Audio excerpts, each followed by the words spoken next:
guys, it's Karalynn, and welcome back to the podcast. Today, we have somebody in the studio. I'm very excited. For those of you who don't know, the Cromeens Law Firm, which I own and run, has an office in Louisiana, specifically in New Orleans. And Miss Lindsey Marshall Ott is in charge of that office. And today, so we're going to learn a little about her experience in construction law, how she can help you in the future if you need help. So good morning, Lindsey. How are you? I'm good. How are you? Good. Thank you. So before we dive into everything legal, tell us about yourself and how you got to where you are now. Okay. So I'm from New Orleans, born and raised. I moved here in 2005 with the hurricane, Katrina. I finished high school, college out here, law school, and I started practicing in personal injury. Then I moved away with my family. We moved to Spain for a few years and then came back and then joined your firm. Came back, was briefly with a maritime personal injury firm, and then joined the Cromeens. So. Gotcha. You have a very successful family as well. Tell us about your sons and. Oh goodness, yeah.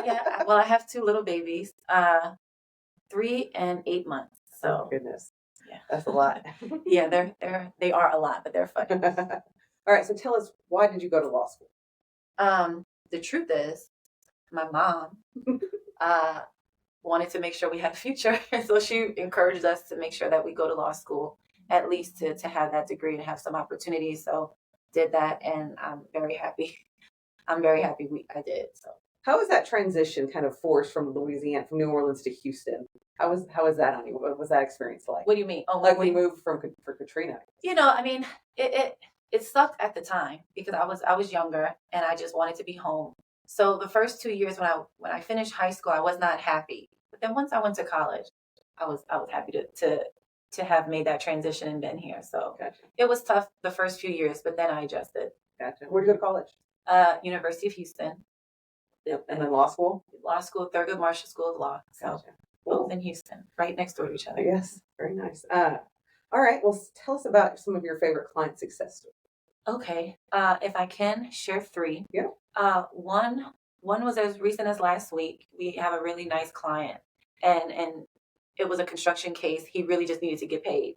And he was owed the money. That one was fairly easy in the sense that the law was on his side and there was really no dispute. So we were able to get him his money. And that was very good because he was a very grateful client. So that meant a lot.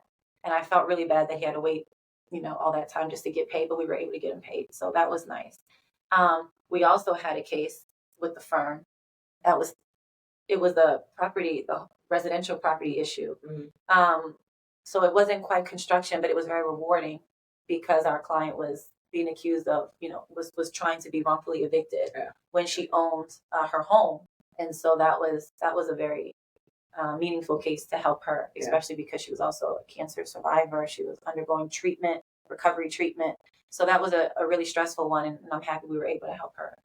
And then one more, if I could share. This one is not construction based, but it was a civil rights case where we represented the family of someone who passed away in jail, who was just trying to get medical treatment. Mm-hmm. And we were able to recover for that family. And it was really a bad situation. So that one was rewarding as well. So those are some really highlight ones. But I enjoy working for all of our clients, and we have some really great clients that we've been able to successfully assist and get them recover for them. Gotcha. So let me ask you a specific question. On the client that was owed a bunch of money, I think it was like $275,000. Yes. And he was suing on a breach of contract, right? Yes. Do you think he would have gotten paid faster if he would have filed a lien? Yes. Yes, he would have. And why? Because the property is compromised at that point. And so there's a rush to try to remedy those who are able to put a hold on the property or to, basically encumber the property anyway. It will force the owners or the general contractors to prioritize getting that contractor paid. So it definitely would have made a difference. It would have expedited things a lot. And he didn't come to us in time to do that. And so I like to say that because yes, you still have claims without a lien. It just takes longer. Yes. And unless it's a substantial amount, might not even worth chasing because it takes so long and so much attorney's fees to get. Yes. So, if we don't have a lien and you're owed under $10,000, it's probably not worth going after. Yeah.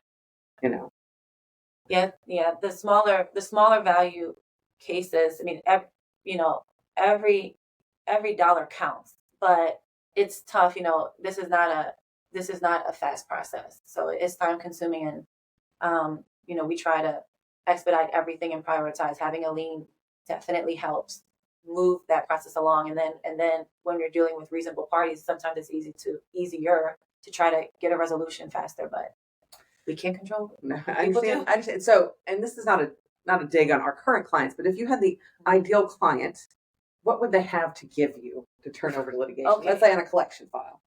Collection file, we want to, if there's a written agreement, great. If not, I look for everything. So we want invoices, we want correspondence.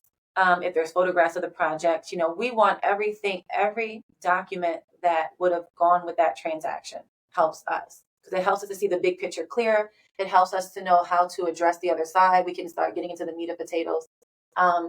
So that helps the most. Invoices, contracts, pay stubs, but who the key parties are to me also, and any communications in writing, because when someone says they were going to do something and we have that to show, that helps move things along much faster. And I don't know, Karalynn, so, yeah. What else do you know? Well, a well-documented file about everything that went on. And a lot of times too, especially if people are just starting out, they don't know that. Yeah. And if they've been through this process more than once, I think they've learned that through time, right? The ideal client has everything in writing, a written contract, invoices, can explain that makes our job easier, which saves you money, right? Does. At the end of the day, if we have everything that we need, Yeah. we're here to fight for your rights and the money that you're owed. You got to help us. Absolutely. Right? Absolutely. We have one case that's it's kind of heartbreaking for our client because it's a tough one, but we're still fact gathering everything, so sometimes we're going back saying, hey, we need this. Was this done? I mean, even with projects, if there's engineer, graph, permits, I mean, everything with that document. So if there certificate of occupancy done, if there were engineer drawing and plans, those things are helpful. Sometimes it may not come to play till later down the road, but we have a lot of cases where we have to ask for all that stuff. You might give us the contract, but there might be missing the attachment. So having everything up front helps. Okay. So what is your favorite part about your job? I love helping people. It's very rewarding.